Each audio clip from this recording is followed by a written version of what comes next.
দর্শক সবাইকে আমন্ত্রণ বৈশাখী টেলিভিশন নিয়মিত স্বাস্থ্য বিষয়ক আয়োজন বৈশাখী হেলথের আজকের পর্বে। পুরো আয়োজন জুড়ে আপনাদের সাথে আছে আমি ডক্টর ফারজানা আলী। আমরা এই আয়োজনে সমসাময়িক বিভিন্ন রকমের রোগ নিয়ে আপনাদেরকে নতুন নতুন তথ্য এবং পরামর্শ দেওয়ার চেষ্টা করি। এরই ধারাবাহিকতায় আজ আমরা কথা বলবো হার্নিয়া রোগটি নিয়ে। আর এই বিষয়ে আলোচনায় আমাদের সাথে স্টুডিওতে উপস্থিত আছেন জেনারেল সার্জারি বিশেষজ্ঞ মুনতাসির ফয়সাল, সহযোগী অধ্যাপক, সার্জারি বিভাগ, পপুলার মেডিকেল কলেজ হাসপাতাল, ঢাকা। স্যার, আমন্ত্রণ জানাচ্ছি আমাদের আজকের পর্বে। কেমন আছেন? ধন্যবাদ বৈশাখী টেলিভিশনের দর্শক শ্রোতাদের। শুরুতে একটু জানতে চাই যে হার্নিয়া রোগটি কি এবং কোন বয়সে এই হার্নিয়া রোগটি বেশি দেখা যায়? হার্নিয়া ব্যাপারটা হচ্ছিল, হার্নিয়াকে যদি আমি সংজ্ঞায়িত করতে চাই তাহলে হচ্ছিল এটা বডির ভিতরের একটা পার্ট যদি কোনো কারণে বাইরের দিকে চলে আসে, ও ভিতরের কোনো অংশকে নিয়ে যদি বের হয়ে চলে আসে, তাহলে সেটাকে আমরা হার্নিয়া বলতেছি। সে ধরেন আমাদের পেটের ভিতরে অনেক নাড়ি ভুঁড়ি আছে, অনেক ওমেন্টাম চর্বি জাতীয় অনেক জিনিসপত্র আছে, সেটা যদি কোনো একটা ফাঁকা দিয়ে বডির বাইরে বের হয়ে আসে, তখন সেটাকে আমরা হার্নিয়া বলতেছি। এটা এমন হতে পারে যেটা বেশিরভাগ ক্ষেত্রে দেখা যায় যে মানুষের থাই এবং পেটের মাঝখানে যে জায়গাটা কুচকি বলি আমরা, যে কুচকির মধ্যেই বেশিরভাগ ক্ষেত্রে হার্নিয়াটা হয়, কিন্তু অনেক জায়গা দিয়ে বের হয়ে আসতে পারে। বডির মধ্যে যেসব জায়গায় উইক পয়েন্ট আছে, দুর্বল পয়েন্টগুলির মধ্যেখান দিয়ে বের হতে পারে। দুর্বল পয়েন্টগুলি কোথায় কখন হতে পারে, যেটা ছোট বাচ্চা বয়সে যেটা হয় যে নাভির এখানে হতে পারে, এবং কিছু কিছু ক্ষেত্রে অপারেশনের পরে, মানে একটা পেট কেটে অপারেশন হয়েছে, সেই পেট কেটে অপারেশনের পরে ওই জায়গাটা একটু দুর্বল হয়ে গেছে, সেই জায়গাতেও হার্নিয়া হতে পারে। যে কোনো দুর্বল জায়গা দিয়ে যদি কোনো শরীরের ভিতরের অংশ যদি বের হয়ে আসে সামনের দিকে, তাহলে সেটাকে আমরা হার্নিয়া বলতেছি। বেশিরভাগ ক্ষেত্রেই দেখা যায় যে নিচের দিকে কুচকির দিকে হার্নিয়াটা বেশি হয়, যেটাকে আমরা ইনগুইনাল হার্নিয়া বলি। আপনার কাছে যখনই রোগীরা আসেন, ইনগুইনাল হার্নিয়া রোগী আপনারা বেশি পাচ্ছেন। এই রোগীরা যখন আপনাদের কাছে আসেন, কি কি লক্ষণগুলো নিয়ে আসেন? ওই যে রোগীরা বেশিরভাগ ক্ষেত্রেই বলে এসে যে রোগীরা যখন দাঁড়ায় অথবা কোনো কাজ করতেছে, অথবা কাশি দিচ্ছে, হাঁচি দিচ্ছে, বাথরুম করতেছে, তখন পেটের ভিতরের অংশ, পেটের ভিতরের প্রেশারটা বাড়ে, তখনই উইক পয়েন্ট দিয়ে, দুর্বল জায়গাগুলি দিয়ে পেটের ভিতরের অংশগুলি বের হয়ে চলে আসে, খাদ্যনালী বের হয়ে আসে, বেশিরভাগ ক্ষেত্রেই নাড়িভুঁড়ি বের হয়ে আসে। তো তখন দেখা যায় যে পেশেন্টরা এটা এসে বলে যে আমার এই জায়গাটা ফুলে যায়, এবং যখন আমি শুয়ে থাকি, রেস্টে থাকি, তখন জায়গাটা কমে যায়। কিন্তু যখন হার্নিয়াটা অ্যাডভান্স হয়ে যায়, আর একটু বেশি খারাপ ধরনের হয়ে যায়, তখন দেখা যায় যে বেশিরভাগ ক্ষেত্রে হার্নিয়াটা একবার বের হয়ে গেছে, বা কন্টেন্টটা বের হচ্ছে কিন্তু ভিতর দিকে আর ঢুকতেছে না, তখন সেটাকে আমরা একটু ডিফিকাল্ট বলি। আবার অনেক ক্ষেত্রে দেখা যায় যে ধরেন আপনার একটা খাদ্যনালী বের হয়ে গেল, নাড়ি বের হয়ে গেল, সেটা বের হয়ে গিয়ে আবার পেঁচাই গেল, তখনও কিন্তু আবার ডেভাস্টেটিং একটা কন্ডিশন হয়, তখন আবার পচে যেতে পারে ওই খাদ্যনালীটা। তো বেশিরভাগ ক্ষেত্রেই ফোলা অবস্থায় আসে, ফুলে যায় এবং শুয়ে পড়লে পরে কমে যায়। এটা অ্যাডাল্টদের ক্ষেত্রেই আমরা বেশিরভাগ ক্ষেত্রেই দেখি যে এরকম পেশেন্ট এসে বলে যে আমি দাঁড়ালে পরে আমার এইখান থেকে ফুলে যায়, এবং এই ফোলাটা একদম অন্ডকোষ পর্যন্ত। পুরুষ মানুষেরই হার্নিয়াটা বেশি হয় কুচকিতে, মহিলাদের হার্নিয়া কুচকিতে কম হয়। ইনগুইনাল হার্নিয়া মহিলাদের কম, মহিলাদের অন্য জায়গায় হার্নিয়া বেশি, কিন্তু ইনগুইনাল হার্নিয়াটা মহিলাদের কম হয়। তো পেশেন্ট এসে বলে যে আমি দাঁড়ালে পরে বা আমি হাঁটলে পরে আমার এই জায়গাটা ফুলে যায়, ফুলে গিয়ে একটু একটু করে ব্যথা হয়, এবং ফোলাটা আস্তে আস্তে অন্ডকোষ পর্যন্ত নেমে আসে কারো কারো ক্ষেত্রে। যারা ইয়াং 30 বছরের কম, আরও কম, তাদের ক্ষেত্রে বেশিরভাগ ক্ষেত্রে আপনার অন্ডকোষে চলে আসা প্রবণতাটা বেশি হয়। কিন্তু যারা একটু বয়স্ক পেশেন্ট, এল্ডারলি পেশেন্ট, তাদের ক্ষেত্রে অত অন্ডকোষ পর্যন্ত আসে না, শুধু কুচকির মধ্যেই ফোলাটা থাকে। এই হার্নিয়ার পেছনে, মানে হার্নিয়া রোগটিতে ভোগার পেছনে কোনো কারণ আছে কিনা? হ্যাঁ, মানে কারণটা হচ্ছে হলো, প্রথমে যদি আমরা কারণটাকে চিন্তা করি, প্রথম কারণটা হচ্ছে আমাদের বডিতে যে স্ট্রাকচারাল একটা প্রবলেম থাকে।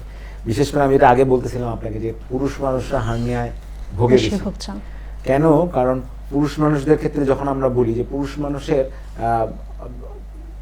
গর্ভাবস্থায় যে বাচ্চাটা থাকে, সেই গর্ভাবস্থায় পুরুষের অন্ডকোষটা থাকে পেটের ভিতরে, সেটা আস্তে আস্তে নিচের দিকে, গর্ভ যত বাড়তে থাকে গর্ভকালীন সময়, তত নিচের দিকে নামতে থাকে।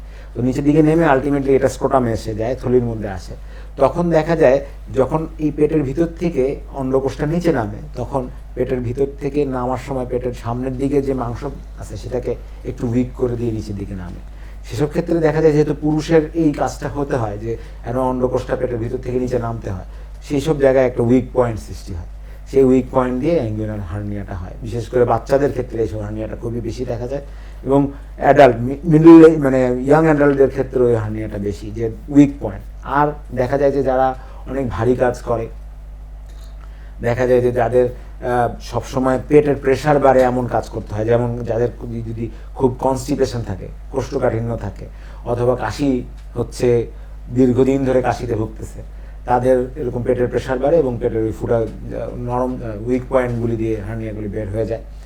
এবং কিছু কিছু ক্ষেত্রে জেনেটিক ফ্যাক্টর কাজ করে, কিছু জেনেটিক ফ্যাক্টর থাকে যেটাতে মানে ইয়ার স্ট্রাকচারালি দেখা যায় যে আপনার মাংসপেশিগুলি একটু উইক থাকে, তাদেরও হার্নিয়া হওয়ার চান্স থাকে। কিন্তু বেশিরভাগ ক্ষেত্রেই পুরুষ মানুষের হয়, যেহেতু ওই ব্যাপারটা কাজে রাখে, এবং কনস্টিপেশন, ক্রনিক কাফ, এগুলির জন্যই হার্নিয়া হচ্ছে বেশিরভাগ। চিকিৎসা সম্পর্কে একটু জানতে চাই। হার্নিয়া রোগীরা যখনই আপনাদের কাছে আসেন, স্পেশালি ইনগুইনাল হার্নিয়া, আপনারা কিভাবে চিকিৎসা দিচ্ছেন? মানে হার্নিয়াটা তো একটা উইক পয়েন্ট, সো মানে একদম অবভিয়াস যে একটা উইক পয়েন্ট আছে, সেই উইক পয়েন্টটা আমাদেরকে শক্ত করে দিতে হবে, বা উইক পয়েন্টটা যাতে না থাকে সেটার ব্যবস্থা করা, যেটা ফুটা থাকে সেই ফুটাটাকে বন্ধ করে দেওয়া। সেসব ক্ষেত্রেই হার্নিয়া হওয়া মানেই হচ্ছে হলো এটা ট্রিটমেন্টটা সার্জারি। এটা সার্জারি ছাড়া আসলে ওষুধ দিয়ে বলেন বা অন্য কোনো মেকানিজমে বলেন এটা ট্রিটমেন্ট করা সম্ভব না।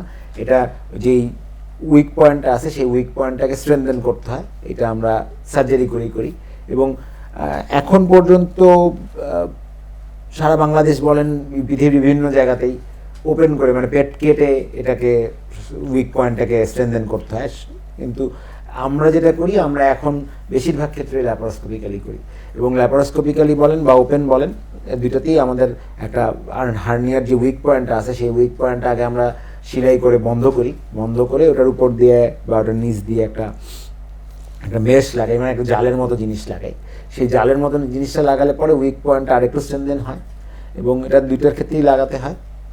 এবং ওপেন করি এখন পর্যন্ত বেশিরভাগ জায়গায় হচ্ছে, কিন্তু আমরা ল্যাপারোস্কোপিক্যালি বেশিরভাগ ক্ষেত্রে, আমি পার্সোনালি আমাদের ইনস্টিটিউটের সবাই এখন ল্যাপারোস্কোপিক্যালি করার চেষ্টা করে, এবং ল্যাপারোস্কোপিক্যালি করলে খুবই ভালো। এবং দেখা যায় যে আপনি যদি উইক পয়েন্টটাকে ঠিকমতো অ্যাড্রেস করতে না পারেন, উইক পয়েন্টটা যদি ঠিকমতো রিপেয়ার করতে না পারেন, রিকারেন্সের চান্স অনেক বেশি হার্নিয়াতে রিকারেন্সের চান্স যেহেতু বেশি, কিন্তু ল্যাপারোস্কোপিক্যালি করলে পরে, ওপেন করে না করে ল্যাপারোস্কোপিক্যালি করলে রিকারেন্সের চান্সটা একটু কম।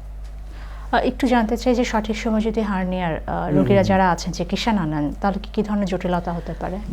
মানে আমি তো যেটা বলতেছিলাম, যদি ধরেন একটা ইন্টেস্টাইন বা একটা ক্ষুদ্রান্ত যেটা বের হয়ে গিয়ে এটার ভিতর দিকে ঢুকতে পারতেছে না, তখন কি হয়, ক্ষুদ্রান্তটা আটকায় গিয়ে ক্ষুদ্রান্তর রক্ত চলাচলটা বন্ধ হয়ে গিয়ে ওটা আলটিমেটলি একদম পচে যায় জায়গাটা। তো বেশিরভাগ ক্ষেত্রে স্ট্র্যাঙ্গুলেশনের সম্ভাবনা থাকে, পার্টিকুলারলি আমাদের ইনগুইনাল হার্নিয়া যেটা আমি বলতেছি, সেটার চান্স অনেক বেশি ওই কমপ্লিকেশনটা হওয়ার, মানে পচে যাওয়ার, একবার বাইরের দিকে বের হলে ওটা ভিতর দিকে যদি না ঢুকতে পারে, সেটা বেশিরভাগ ক্ষেত্রে পচে। এই জন্য হার্নিয়া যদি হয়, বাচ্চাদের ক্ষেত্রে আমি বলবো না, বেশিরভাগ ক্ষেত্রে যারা ইয়াং অ্যাডাল্ট, তাদের ক্ষেত্রে হার্নিয়া হলে পরে যদি দেখি যে আমাদের ওই হার্নিয়ার উইক পয়েন্টটা অনেক বড় না ছোট, তখন আমরা বলি যে তাড়াতাড়ি অপারেশন করে ফেলাই ভালো, যেহেতু অপারেশন ছাড়া কোনো বিকল্প নেই, কোনো ওষুধ নাই। আমরা এখন যেটা করতেছি, আমরা ল্যাপারোস্কোপিক সার্জারি করতেছি, এটা খুবই মানে পেশেন্টের জন্য খুবই কমফোর্টেবল, মানে একদিনের মধ্যে আমরা পেশেন্টকে ছেড়ে দিতে পারি, পেশেন্টের ব্যথাও কম হয়। আমার মনে হয় এই জন্য হার্নিয়া যদি হয়, এটা কোনো ওষুধ বা কোনো কিছু দ্বারা চেষ্টা না করে ল্যাপারোস্কোপিক সার্জারি করাটাই বেটার। অসংখ্য ধন্যবাদ আমাদের সাথে সম্পৃক্ত হওয়ার জন্য। থ্যাংক ইউ ধন্যবাদ।